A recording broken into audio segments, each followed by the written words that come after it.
All right, welcome back. You're watching Checkpoint. Thank you for staying with us. It's finally the second hour of the show, and it's time to put the Wickstop developments into context. I'm already joined by Gabriel Muduma, not a new face, needs no introduction, dare I say, governance expert. Karibu sana. It's always a pleasure having you with us. Yes, you, Rogers. It is always a pleasure having you. And it seems you have frightened. Did you have a conversation before? I have not talked to Hezbon. Yes. I still hope he's coming. Yeah. So let's hope he makes it. Well, I see you've washed your hands clean. We're definitely waiting for Hezbon Owila to join us. He's a communication strategist, but even as we do wait, the show must go on, as they always say. So, Muduma, it's been a politically heavy week. It has been, and perhaps we can start with what happened just last week, Monday. We saw the Azimio la Umoja coalition, through their leaders, launch the collection of 15 million signatures from Kenyans who might express discontentment with the government. And I'm pretty sure you've heard of how the opinion is split in terms of where the exercise, after it's complete, will head to in terms of the legal aspect. But politically, well, what do you make of this civil disobedience push through a political lens? Yeah. Well, the first thing, just Rogers, once again, thanks for inviting me. Yeah. I think you have two things that you've actually mentioned. One is the political narrative behind the collection of signatures. The other thing is, what will it do? What, constitutionally, there's nothing those signatures will do, if we are to be honest. It is not an environment where you'll say we'll collect signatures to impeach anyway, probably a sitting president or a deputy president. The constitution is very clear on how you go about in that particular aspect, and it's not covered in any of the exercises that Azimio is doing. However, I think probably where they may be pushing it is to just show what Honorable Martha Karua explained. And she was saying, no, this one we just want to show that, there's weight we have, we have some sort of weight behind us. But then the question that I saw somebody bringing across is, who will verify these signatures? Again, it goes without saying. So is it an exercise in futility? I think so, but probably because of the political airs, that many politicians have, it may actually make them feel good that we are able to collect this amount of signatures. But who is there to verify? Somebody actually mentioned that you can register more than 20 times on the same portal. How true it is, I do not know. I've not tried it. But the people that I've talked to who have done that exercise, they say you can do as many times as you want. Okay. So I don't know whether there's going to be any verification process or not. But that I think the issue here is, what kind of political tone does it set? And we have numbers? Probably that's what they are trying to push. Okay, so no political implications as is, not much. Okay. No. If there was some debate, somebody was mentioning that, and this I really spell ignorance, if you will. Sorry to use a word that appears harsh, but there are people who believe. And this sometimes is the price of our instrument, Jesse. There are people who believe that by collecting these signatures, you'll be able to impeach, the president. But, it can't happen. Okay, so that happened on Monday and Tuesday. We definitely saw them launch that particular website. I think it's tumechoka.com thereabout. But let's proceed to Maandamano. And it happened just last week. And thereafter we saw, or even before, we saw the exchange of words between the country's top leadership and the Azimio leadership. The president terming demonstrations as economic sabotage, mentioning he took a vow to protect life and property. On the flip side, from the Azimio leadership, we've had them castigating the police response to the demonstrations, a little bit heavy-handed from their point of view. And of course, we've had talks of assassination claims around certain Azimio leaders. Right. So that's just to put everything into context. So just give us your reaction around what we saw, the scenes that characterized Maandamano just last week, and equally the grandstanding amongst the leaders, both on the government side and equally on the opposition. Jesse, I think where probably I would take this conversation, and probably what our viewers should try, and the picture I would try to portray is, me and you first of all need to look at this environment. Is this Maandamano? Surely. Is this what we've always envisioned? Is this what our Constitution actually speaks about? Is this the spirit that our Constitution talks about when they talk about maandamano, picketing, and what have you, and demonstrations? It is not. What we are witness, or rather what I witnessed, was riots.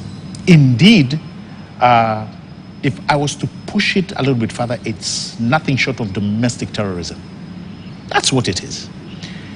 The president on one hand said, I swear with this Bible that I'll protect lives and property. That is something enshrined. He has that mandate. He's been given that mandate to ensure that does happen. So when you wake up one morning and somebody tells you that we need to destroy this to fix this, you start asking yourself, what are we trying to pass along as a constitution mandate that we can destroy to fix? It does not make sense. When I saw young people destroying infrastructure that has been pointed as a landmark that now has become an identity of this great city, it is so unfortunate. When you have an investor who has gone on to build a brand called Quickmart, who has employed Kenyans, waking up one morning, opening their business, and in the evening that business is destroyed because somebody somewhere wants to fix a problem, then you start wondering, what are we, or what signals are we sending to our investors?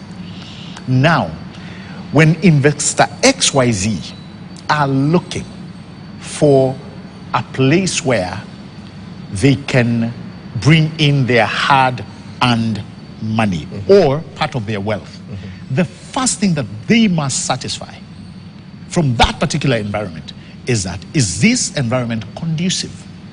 That is one. Secondly, am I able to get my ROI? Probably. That's the second one. But most importantly, every person will tell you they want a conducive environment where they have a chance to compete. And when we make that hard as we saw, how many more people do you think will line up to invest, not fully knowing what tomorrow will hold? Hence why, Jesse, we come to an environment where somebody is so hell-bent to create a climate of fear. All right? Because somebody from one extent will tell you, no, it's guaranteed, we can demonstrate, we can pick it. But I more or less look at the climate that is created. It is fear from going around your responsibilities peacefully. It is fear that our children will not report to school. It is fear that businesses will be closed. Nobody will operate peacefully or with a peaceful mind. It is a picture whereby you don't know whether you'll get from point A to Z without your car being stoned, without something being destroyed. In fact, the people that I've talked to, and I've really done my best to ask people, and here I'm talking about the daily people, somebody who wakes up in the morning and they go for their kibarua, somebody who wakes up in the morning and they open their store, somebody who wakes up in the morning and goes out and about to look for work, really. And I've asked them, what do you find so unfortunate about this environment? And this is what they tell you. They have no idea what the next hour means. And to me, that really sends shivers. Because if, Jesse, we cannot guarantee that a parent can send their children to school and they come back in the evening without being harmed or without tear gases going into their classrooms, without stones pelted at their school bus. If we cannot guarantee that somebody will open their store in the morning and by evening they are seated to count their losses or profits, But what they are counting really is losses throughout. That they have to wake up in the morning and start looking, where am I going to get new shutters, new glass, new doors for my business? I mean, these people are incurring losses on a daily basis. If we cannot guarantee that, then I think we have a problem. But tell me this, and I totally get the picture you're painting in terms of the disruption, acts of vandalism, hooliganism around the protest that might even lock out those with pure intentions around picketing and all that. But wouldn't it be hypocritical to, call out the acts of hooliganism without calling out the police excesses, that are meant to protect during demonstrations? This wasn't seen. Let me tell you what I saw. And again, honesty must suffice. I'm telling you what I saw. I saw the young men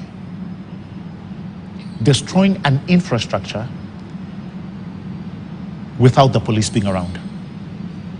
Right? I saw cars being stoned. There was no presence of police. I saw a supermarket being destroyed and there was no presence of police. So the question I put back, when do we point fingers at the police? Because police are trained to quell riots. So what we are discussing here are two different animals. Maandamano, when you talk about demonstrations and picketings that are enshrined in our constitution, that we can understand, that can be understood. But what we are seeing, I told you, is a different ballgame. This is nothing short of what I called domestic terrorism, because that's what it is. The problem I find, Jesse, is we are on one hand saying that vijana wetu hawana kazi, yet destroying this little vacancies that are around. Because, I mean, for example, Quickmart, they did not open the store. They've not opened. How many people are employed there? How many people lose their jobs? Second, and most important thing, this season is a tourist season. This is the time when it's all happening at the Masai Mara. If you're not aware, so many people, again, this I've confirmed, so many people have cancelled coming to Kenya. But probably they're not coming to Kenya. Guess what? There's another gateway to watch these wild animals. Where is it? In Tanzania. That's where business is going. All right. So if there's something tourists and business people have now, is something called a choice. Interesting. Paints a picture, at least from your lens. Let's bring in Hesbon Wheeler, who's joining us. Asante sana for your time. Better late than never. We were just discussing about reactions around Maandamano, and you definitely heard from Gabriel right here, poking holes into perhaps the economic sabotage sort of approach that has been used equally by the government of the day. Well, what do you make of the reaction, even as we anticipate 3-day planned demonstrations this coming week? Thank you, Jesse, and my apologies for showing up late. Sorry to our viewers at home. And glad to meet Gabriel after such a long time. Yeah, the sentiments that I've heard from Gabriel are actually making a lot of sense, and I can't agree more. There's the law that provides for picketing, demonstration, and holding peaceful demonstrations. And also there is the organizers of any demonstration who feel that because sovereign power belongs to the people of God and it can be exercised directly, if the institutions and the powers that they delegate that sovereign power don't represent their interests, then Article 37 of the Constitution is invoked. And I think as a country, we need to ask ourselves, whatever is enshrined in the Constitution and what we see on the streets, is there congruence? And I'll tell you, I agree with Gabriel. That is not what the Constitution envisioned, and we can't start blaming people for, blame games, blaming the police, blaming the demonstrators. We have to find a way out that if the Constitution provides for that, then the question is, how do we have a conversation around the need to demonstrate by the demonstrators, which cannot be frustrated because it is enshrined in the Constitution, and the need to have that demonstration carried out in a peaceful manner. Okay. And I think the responsibility rests squarely, both in the police and the organizers of the demonstration. One, I want to believe that demonstrators can actually demonstrate, exercise their rights, present petitions, and even if they don't want to present petitions, they can just do whatever they want to do without destroying properties. And that responsibility lies squarely with the demonstrators or the people who organize for demonstrations or what they call mass action.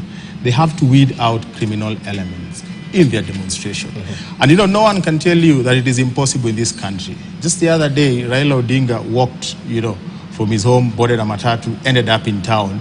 There was a mass of people. So if there's a mass of following that follow political leaders, did we see any sort of untoward behavior at the CBD? Nothing, absolutely, because they took control. And, there is footage where guys were leading, the people who were surrounding the former prime minister and telling shopkeepers, don't close your shops.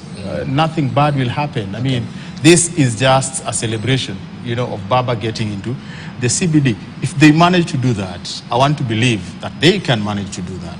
And then number two, we can say all manner of things, but there is also some blame that we have to put at the doorstep of the security forces and the police service.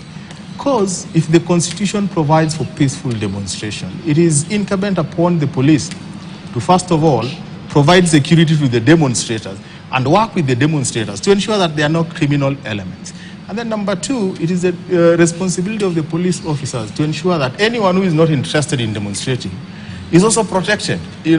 I think we need to ask ourselves, will we one day get to a situation where demonstrators are demonstrating and people who are driving along the highway can drive along the highway without anyone burning tires or stoning anyone who does not want to demonstrate? All right. That is possible. Okay. And the saddest bit is when these demonstrations are planned well in advance, that is when they become chaotic.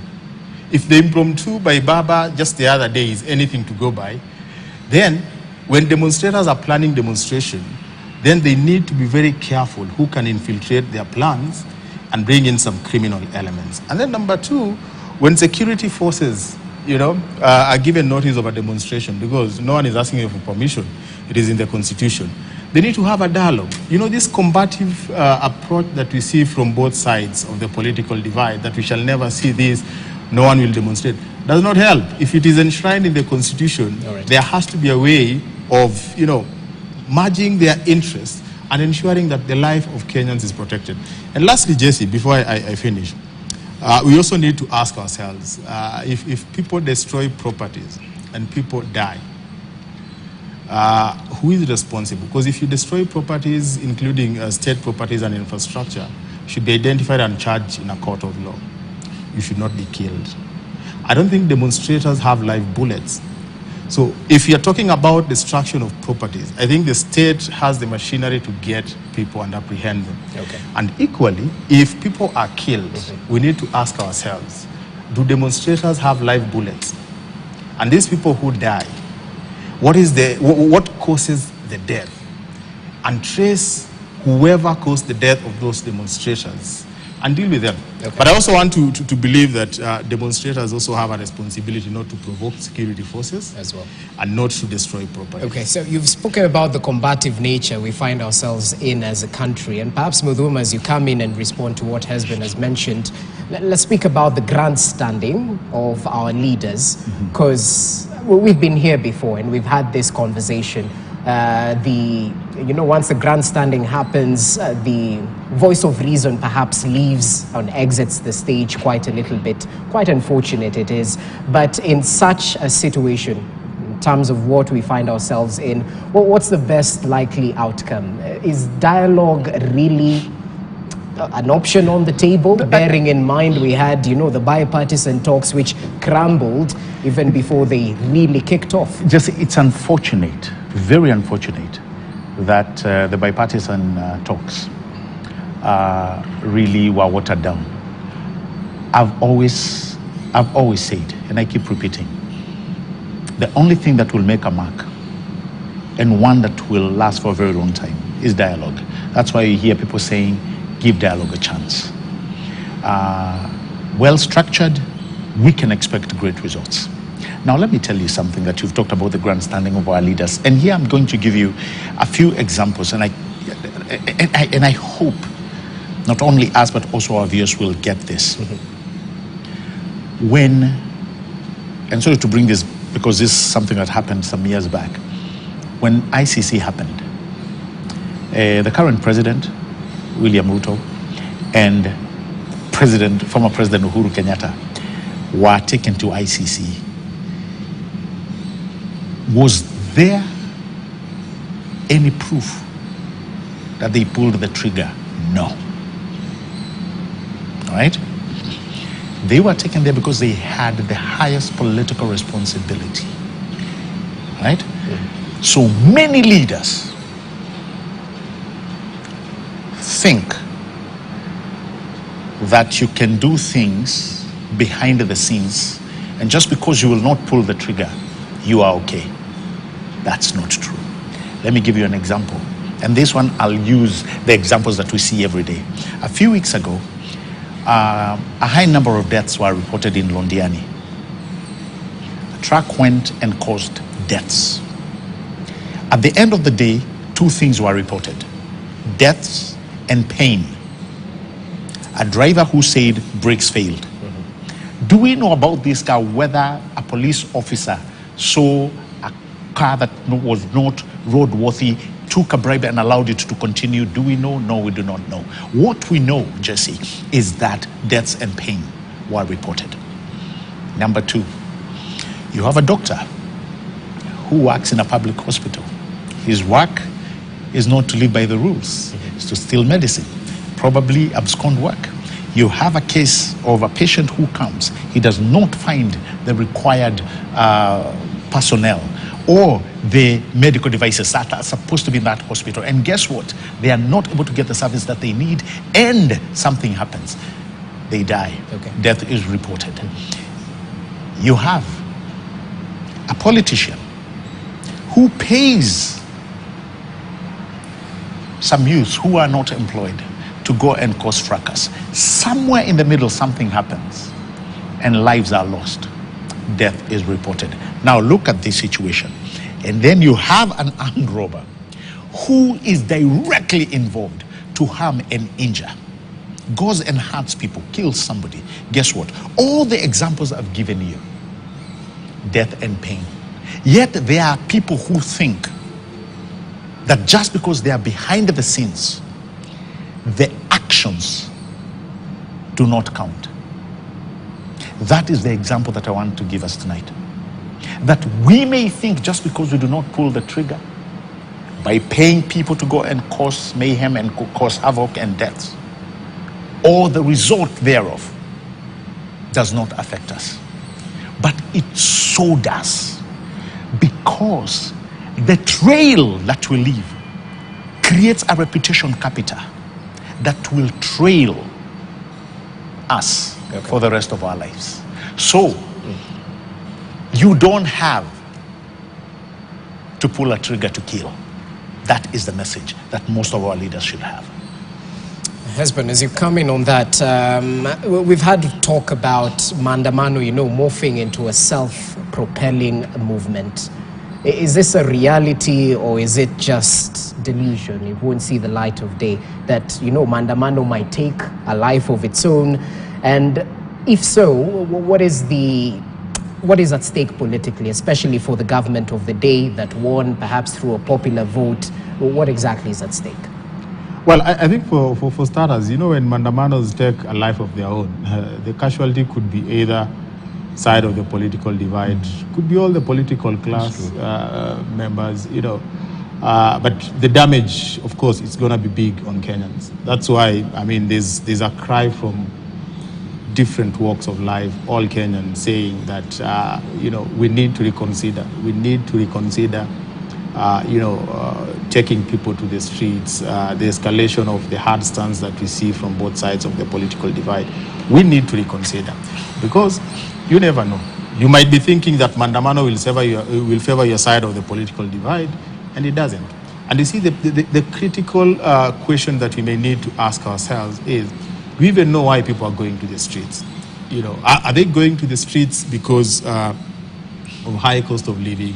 Are they going to the streets because of political issues? Are they going to the streets because they are paid, like Gabriel is saying? The fact that we don't know means that anything is possible. Because I can tell you, the regime today is sitting in a very precarious position. For the simple reason that the high cost of living is something that would have happened irrespective of who would have won the election. And therefore, people being disillusioned and being pushed into doing crazy stuff along the streets is fairly easy. That is one. And then on the other hand, there is also the political angle of it that is creeping in. So we can't even tell whether the Mandamanos are as a result of a political stalemate or a political problem, or they are as a result of an economic issue. And if they are as a result of an economic issue, then it is even more important for politicians to realize that this is not a question of who voted for who or who did not win and who won.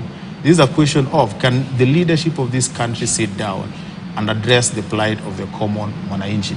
Because right now, the cost of goods, the high cost of living does not know whether you're in Azimio or Kenya Kwanza. Okay. And the more we go to the streets, the more we'll have people who are disillusioned, people who've lost hope, people who cannot cut back. When you live in some sort of a privileged position, you can cut down from luxury, you come down to basics, even cut on something. But guys who are at the bare minimal, guys who are on the basics, so cutting down means that now they are sacrificing the things that they need.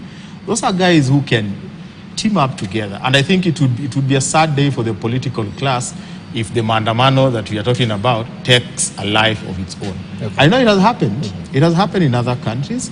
And more often than not, when Mandamanos take a life of their own, they are faceless individuals who lead these Mandamanos. So let politicians not rest easy thinking that we are in control. Okay, interesting. And as you add on that, perhaps looking at the bigger picture, because even in mature democracies, it's very hard for politicians who promise heaven, once they get to power, they find, perhaps those were unrealistic promises just made to win elections. And then when the rubber meets the road, they sort of stutter. Yeah. So is this reality coming to hit the current, leadership, or is it simply a case, perhaps as you equally add your voice on that question around Mandamanos taking a life of their own?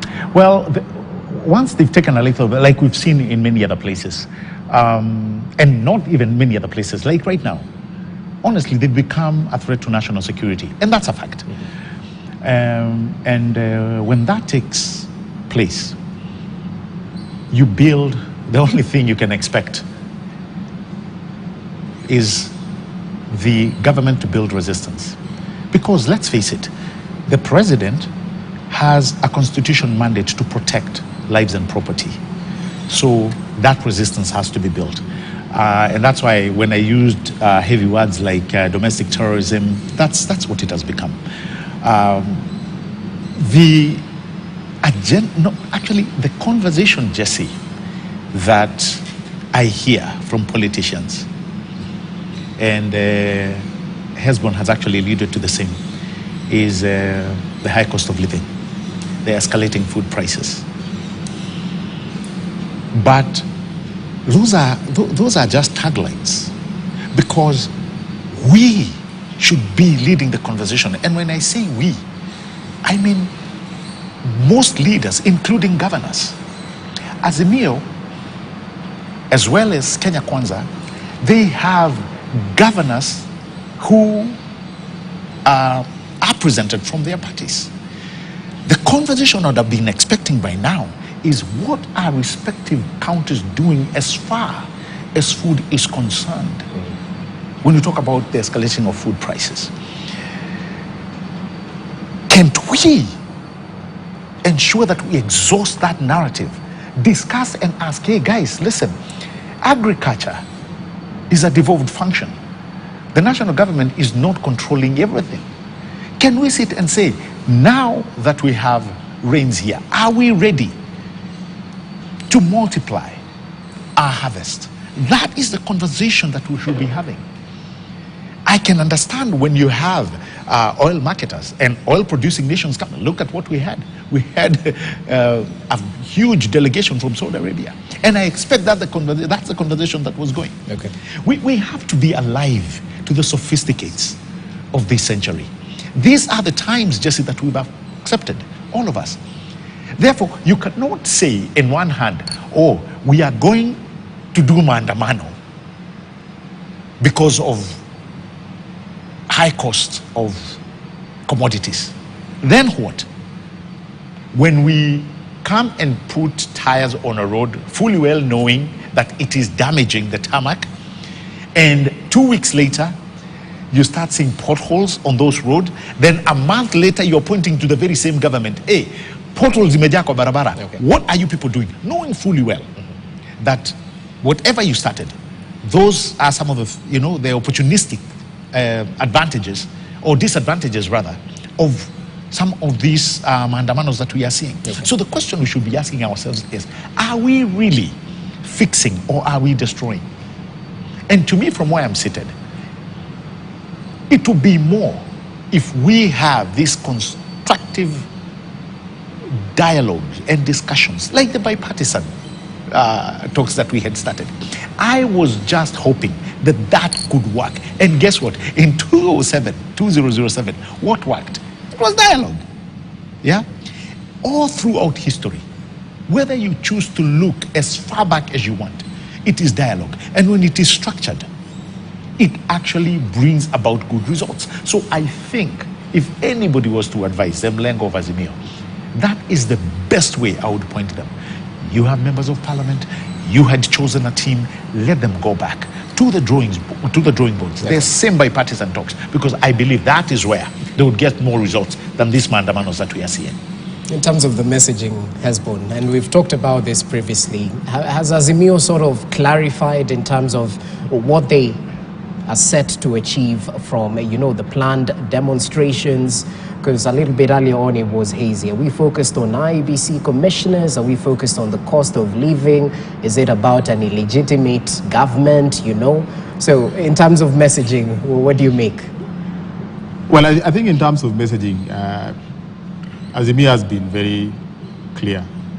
What is aiding the Azimio cause, I'll tell you, is the high cost of living. So whichever way you want to look at it, I don't think Azimio will drop the issues that they've raised, the issues of electoral justice, IEBC, especially the reconstitution of IEBC.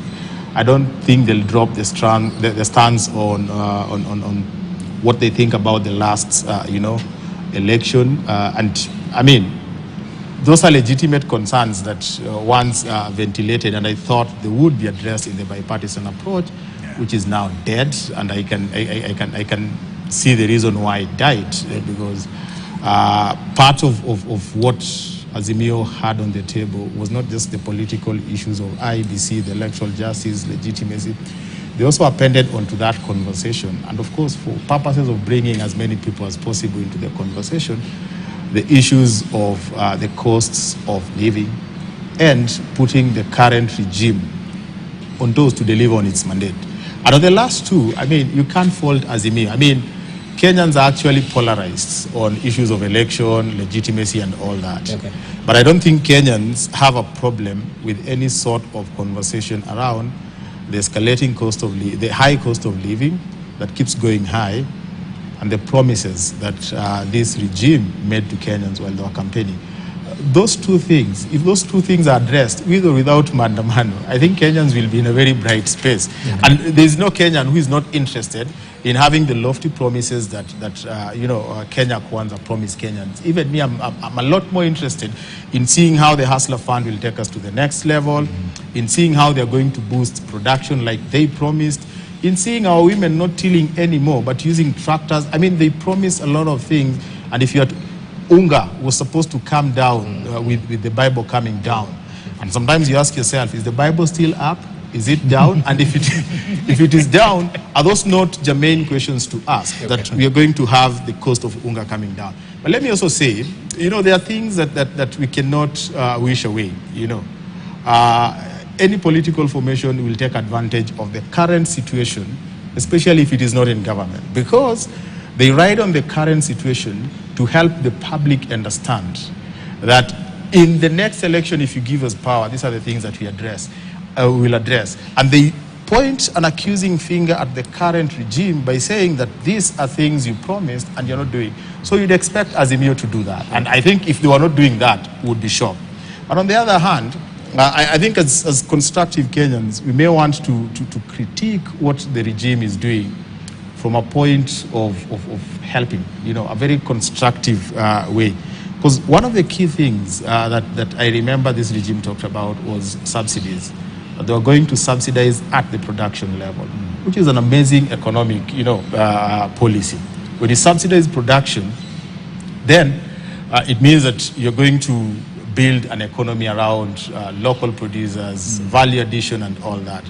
But you see where we are today, I think they are in an unfortunate situation that is oiling the Azimio demonstration, because yes, production was subsidized, and we are going to have a bumper harvest, if I'm not so wrong. Now, when you have a bumper harvest, your farmers can only sell to a population that has money. So that is where the problem is, that these farmers will have bumper produce which they'll have to sell at a cheaper price. Because the moment you say that, we subsidize this and then we want it to be expensive so that farmers gain, the question will be expensive to a population that is also struggling to have money in their pocket. I think when UDA and these other parties were merging, Musalia Mudavadi's party had this rallying call of Pesa Mfukoni. That is where the current regime needs to address itself. How can people have money in their pocket? So much so that these farmers who've invested, these farmers who benefited from subsidies, will not have to sell their produce at a cheaper price. Because the supply will be high, and if we don't have money to buy, then what happens? And most of the people are going to the streets not because they love Baba. There is that population that is going to the street because they are loyal to Baba, they feel aggrieved, and they will keep going. If they keep going, we are safe as a country. The population that we should not allow to go to the street, and if this regime was up to scratch, the population they should not allow to go to the street and is already trickling in the street is the population that voted for them. The ones that knew that, President William Ruto has this thing figured out. He's going to sort. These guys are sitting pretty knowing that Kenya Kwanza will fix things. Okay. As things get good, they will be vindicated and they'll say, we told you.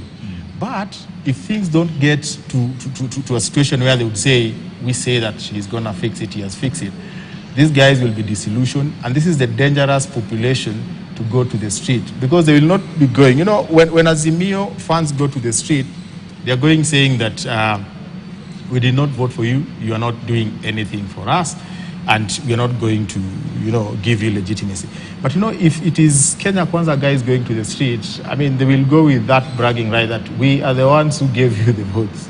Now we are the ones who do not, we are the ones who don't agree with everything that you're doing. Okay. And this is the population that sometimes go for the leaders that they elected and say, you've got to go home. This is a very good conversation we're having, and it's a very good conversation to follow, because the high cost of living, again, if we are to be honest, it did not start the other day, not start a year, 2 years ago. Again, if we are to be honest, I remember these questions came up during the handshake regime. And when it came up, none other than Honorable Raila Odinga answered to that question in its totality. Told people, hey, both, nobody has control over fuel prices and things like those. And the cost of living is a global phenomenon, which it is. It is true. But the truth of the matter is, it is a conversation that we cannot run away from. And I agree with the husband, 110%. It is a conversation that we must ask. When Mwananchi is saying that unga must come down, to 100 shillings. Is it doable? Yes, increase production. And if they are able to meet that demand, Kenya Kwanza, if they are able to make it available and to bring it down, they'll have won the masses. Okay. I also, just like anybody else, I want things to go to a place where they are bearable. When you look at the cost of fuel, I really hope that all these discussions that Kenya Kwanza is having, I am praying that it will bear fruit. You can see the costs. I mean, everybody's, if you go to social media, that's what everybody is talking about. Oh, nauli ya gari, petroli. And you know very well, even though the government may not have that major control, being the fact that we are not an oil-producing country, there are arrangements that can be done. And I hope, that's why I'm hoping all these discussions and these visitors and dignitaries coming, I hope something can actually work out. However, we must be very clear on the debate that will progress this country. And the debate that I feel will progress this country is if we are honest to the current environment. Jesse, the major problem we've been having is that we, for the longest, we want immediate solutions, knowing fully well that some of the things that we are talking about require some sort of a delayed gratification. I looked at one of the presidential advisors talking that, you know, they are using the rule book that Kibaki employed. If that's the rule book that they are going to use, if we expect the results that came with what the deliverables of the former and the late President Moi Kibaki, then we have also to be aware that it took time. It is not something that happened immediately. Okay. Me and you are asking the same questions, and probably Hezbollah here, asking, what do you mean free primary education? That can never work. In whose country? All these classes will be, guess what? It happened. So probably these things that we are talking about, we just need to have an element of faith. And I know it's very hard right now, because the easiest thing me and Hezbollah can do is to attack government. Government is the easiest institution to attack. It is. It is. Yeah. But the truth of the matter is, when I look at the year ending, and this is something people are not talking about, when President William Ruto said, I know what I'm doing. And I remember, because I was a little bit, let's see, year ending June 2023, let's see. He surprised most people. 135 billion more than last year KRA raised. Guess what? Through just closing things here and there, that would have meant we were to borrow another 135 billion.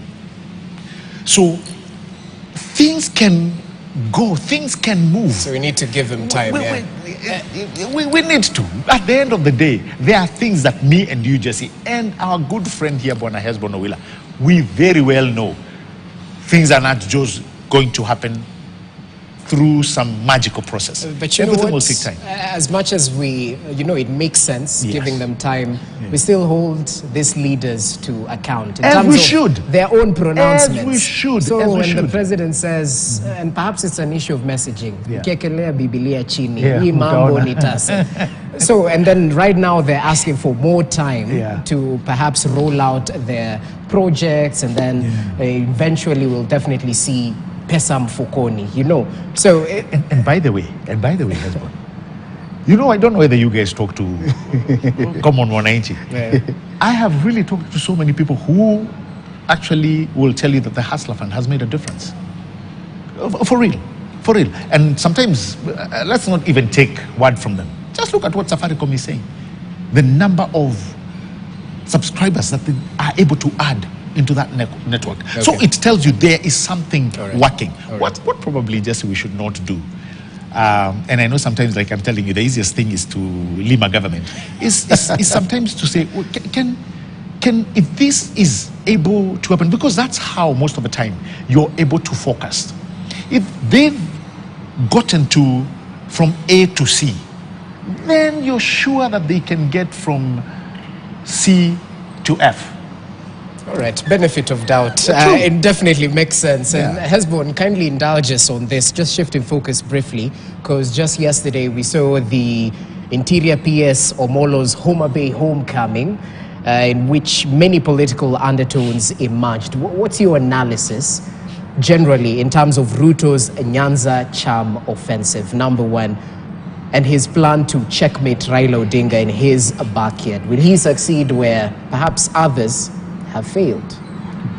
You know, just the other day, Jalango, who was one of the speakers in that function, said that in Nyanza, they only listen to two people, God and Raila.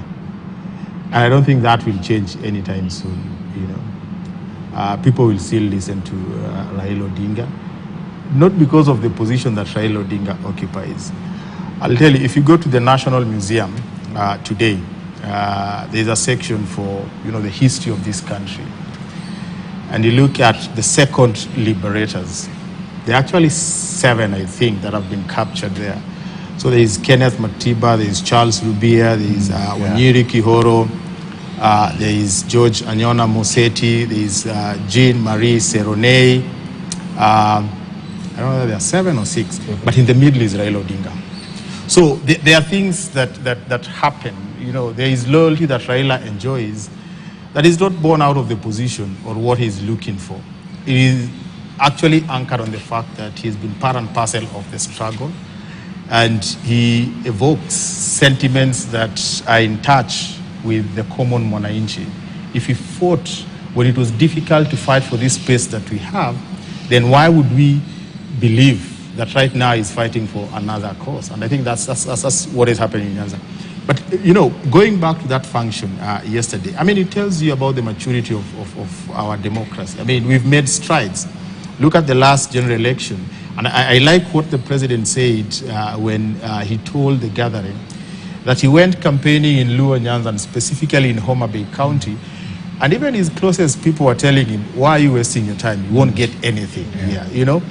But he did, because he made a big statement as one of you know, the strongest challengers to Raila Odinga, who actually made forays to Raila's backyard, slept there, asked for votes, and told them, just listen to me. Even if you reject me, it is okay. At least you know what I've come back with.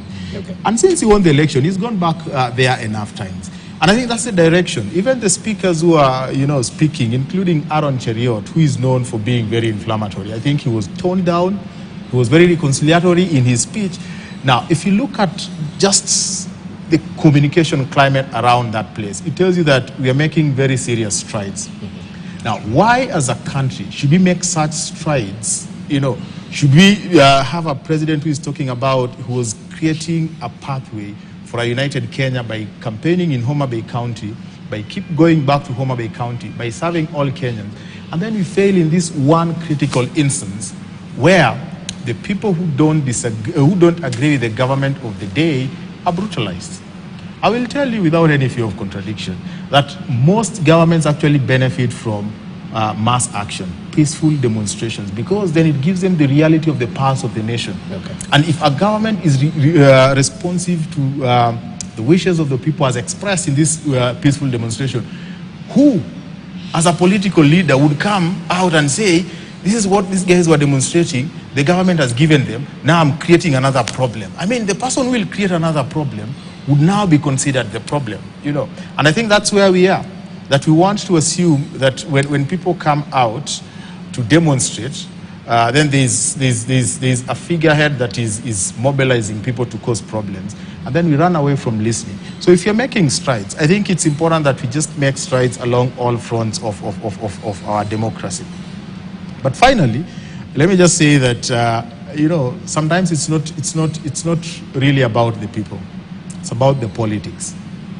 It's about the politics, and it's about time we ask ourselves, when politicians can't sit and have discussions, what are they doing to the masses? They're taking advantage of the masses.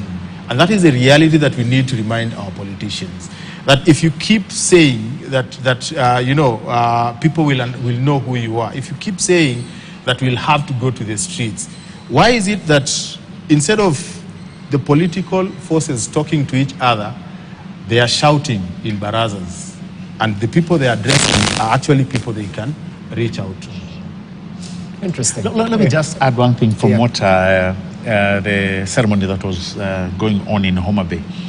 I think, Hezbon, probably this may has surprised you as it did me. Apart from what you've said, and I totally agree that in some sense our democracy is growing, and I think it's heading in the right direction, and I hope it continues that way. That we are able, everybody is supposed to get a latitude to go and do whatever they want as far as campaigning and talking, any part of this great republic of ours. However, there's something that's happened, and I really thought it is something that can be, replicated in so many counties. When the president was talking about the fish market in Homa Bay, and Jalan gave an example of that, and I think he mentioned it was called Capital something. Yeah. And he said it has since been closed. And he was asking the president how they can go around the possibility of reviving such. When you look at a place like Homa Bay, a region where we all agree fish should be, the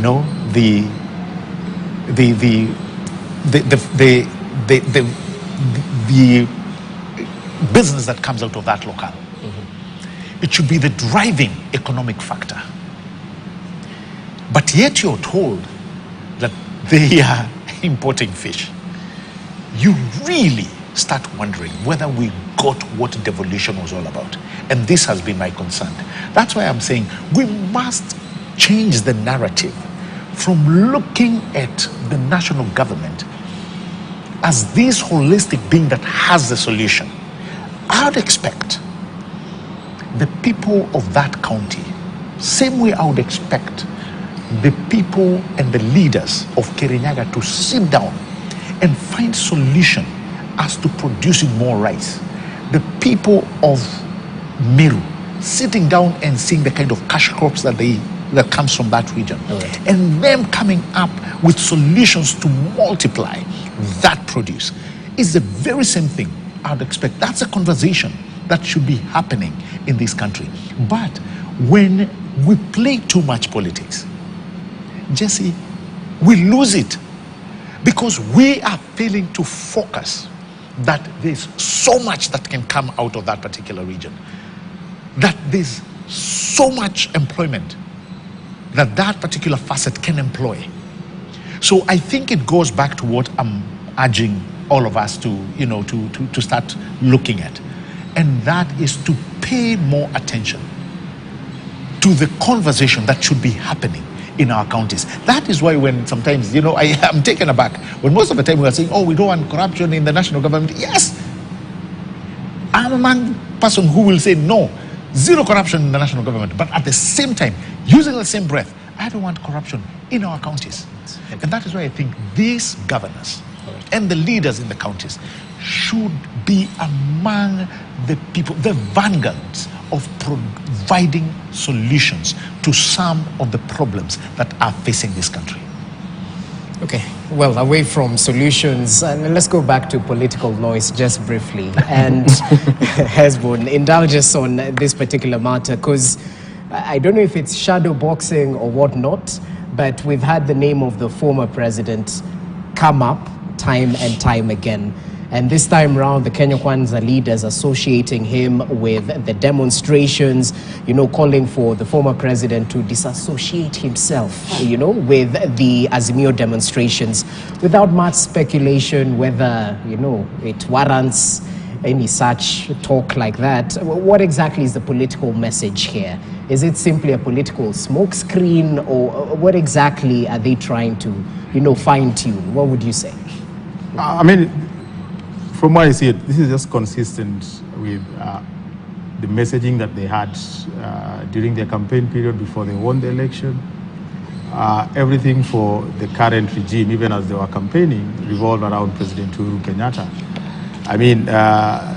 You'd imagine that they looked at the last election as a contest between Kenya Kwanza and the person of President Uhuru Kenyatta. I mean, the hateful messages, the hurtful messages that they had. I mean, it's the first time we had issues of killings and assassinations dominate, the campaign period, which was fairly unfortunate. I think if there is anything we need to run away is the politics of escapism, running away from the real problem. And I think mentioning President Uhuru Kenyatta in all this, for me, unless there is evidence that has been tabled, because money has a trail. Money is only silent to the extremely rich. Mm-hmm. But when you are sending money, there is always a trail. There is always a trail. So, and you see, if that is the truth, and Kenyans are dying in these demonstrations, then it is also a problem holding that kind of information. So, if there is any truth in President Uhuru Kenyatta, funding demonstrations, then they should lay it bare, And to me, it's a very escapist approach to doing things, What does President Uhuru Kenyatta got to do with the high cost of living, for instance? I mean, Uhuru figured this out. If things were difficult during President Uhuru Kenyatta's last days in office, people never went without salaries. Subsidies were there. The cost of living was not very high. The same guys who are in government right now were saying that it's nonsense, that thing that, the politicians were talking about, Ukraine and Russia and COVID. These are the same guys who disputed that. They say that this is just nonsense. The fellows are adding the cost of goods day and night. When we get to power, we will reduce. They are in power. Uhuru had VAT, fuel VAT at 8%. Now they're in power. VAT is at 16%. If people go to the street, how does Uhuru come in? In fact, I guess people are going to the street because they're beginning to learn that when President Uhuru Kenyatta was in power, VAT was 8%. Yeah. Right now, it has been against the wishes of so many Kenyans, because this is the first time we had so many people present their petitions and memoranda when they were discussing the finance bill. Okay. We did. Enough people did. And we have a government that did not listen, because everyone was out saying that 16% will kill us. Marketers, religious leaders, businessmen, they went ahead with it. So how does President Uhuru Kenyatta come in? I mean, in this country, the country that we live in today, I know, if Raila does not say that there is no Maandamano next week, whether Raila shows up or not, I think people will come to the street. And it is unfortunate that if people come to the street and we see what we saw last week, we'll see loss of life. Okay. So I think rather than run away from the real issues that are affecting Kenyans, as we don't care so much about what happens behind the scenes, but if the political class addresses the plight of the poor, if we can live our lives within the salaries that we have, the money that we make, and we live comfortably, no one will have a problem with this government. Right. But let me also respond to what he said. Because he also talked about a lot has been done. Okay. And we agree. If a lot has been done, why can't they just marry what they've done against the promises? Even the Hustler Fund, and I've talked about the Hustler Fund enough times. For me, at the moment we are celebrating the Hustler Fund given to people, that when this Hustler Fund was being sold, we thought the Hustler Fund was going to build businesses that would give these people financial security in gainful employment. You can't tell me, let us stop making mockery of poor people in this country, that when you send someone 500, you've changed their lives. They're going to buy Mahindi Choma, Mutura, and all that. So the subscription at Safaricom are not measures of how the Hustler Fund has built businesses. I doubt that. And then number two, is this Hustler Fund from the government or is it a private entity? Because the chief economic advisor said that that thing has nothing to do with the government. They don't even know where that money is coming from. So the government cannot celebrate private businesses. Fair enough. Very quickly. On the Hustler Fund, first of all, he's gone to the lowest denomination of 500, just 500. Even my limit is. But he forgot to say how many people are building towards the 500,000. And there are so many. I know so many people who've passed that mark. People who are able to transact business on a daily basis using Hustler Fund. And he should do his homework, actually. And I know for sure he can get If he really wants, he can get those results. To move to what, again, my good brother has mentioned, the question that you had asked him. I think we needed to realize the 8% and the 16%, he knows very well. The taxes were not uniform. He knows very well. So what needed to happen, because, Jesse, we were actually at one point borrowing to pay salaries. He knows. Borrowing to pay salaries. And most of the time, we would borrow from friendly banks. Again, he knows. So what the president said is, we cannot continue like this because it's debt increasing. So at one point, and in fact, if there's one topic I understood, that was one. So he said, guys, we just need to tighten our belts. Already you've seen 135 billion collected, year ending June 2023.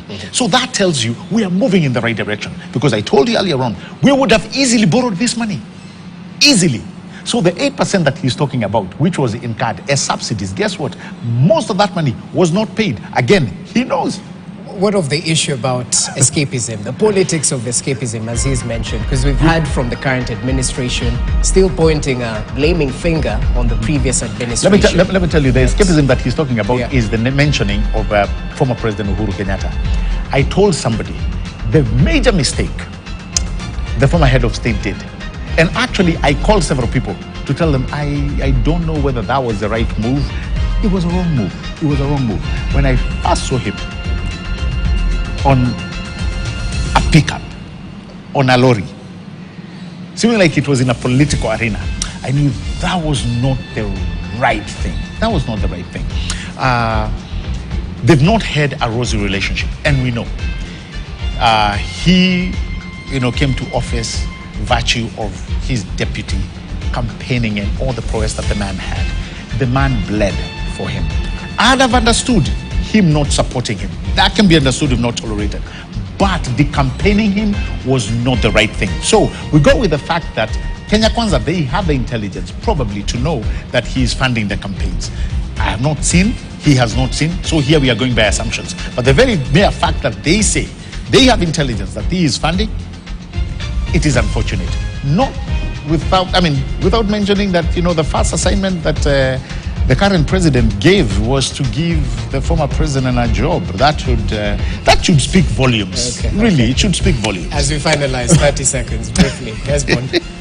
Yeah, I think Gabi has made some very critical and fundamental points about this government having things figured out. Especially the issue of we have to live within our means. We cannot borrow to fund recurrent expenditure, which is a brilliant idea. Now, if they cannot communicate their blueprint, their pathway, to this life that they want to give Kenyans, where we are living within our means, then who can? If the entire government machinery cannot communicate and tell us, this is where we are taking you, this is what Canaan looks like, just give us 6, 1 year or 3 years, we will get there, then who will? And number two, briefly. If they cannot do that, let us not assume that they are poor communicators. They are not. You cannot communicate that which you don't have. So that needs to come out. Coming from a communication strategy. They can also be poor communicators. Very quickly, by 30 seconds. I think just we have to be alive to these facts. I don't believe every time I tell you when I come here, I don't believe you can destroy something to fix it. I don't believe you can create order through chaos. It can never happen. So as we move along, the guys who are really destroying things, it should be a thing of the past. I don't think you gain anything by destroying somebody's business, by destroying critical infrastructure. In fact, even to the leaders who are paying you, they should be ashamed of themselves. Well, definitely. As we call out the acts of vandalism, we equally call out the police excesses as well. What's good for the goose is good for the gander, I guess. Anyway, gentlemen, thank you so much for your time. Interesting insights right here. I should bring you both again once he's done his homework. You put him to task on a couple of issues, I will come with the right homework on Hustler Fund. Yes. I will give a parallel idea of how the Hustler Fund should work. And I've seen that work in China. It has moved people from below the poverty line to above the poverty line. I hope the economic advisors will be listening. Asanteni, Hesbon Owila, communication strategist, Gabriel Mudhuma, governance expert. Always a pleasure to have you with us. That brings us to the end of tonight's edition of Checkpoint. Have yourself a fantastic start to the week. My name is Jesse Rogers. Good evening.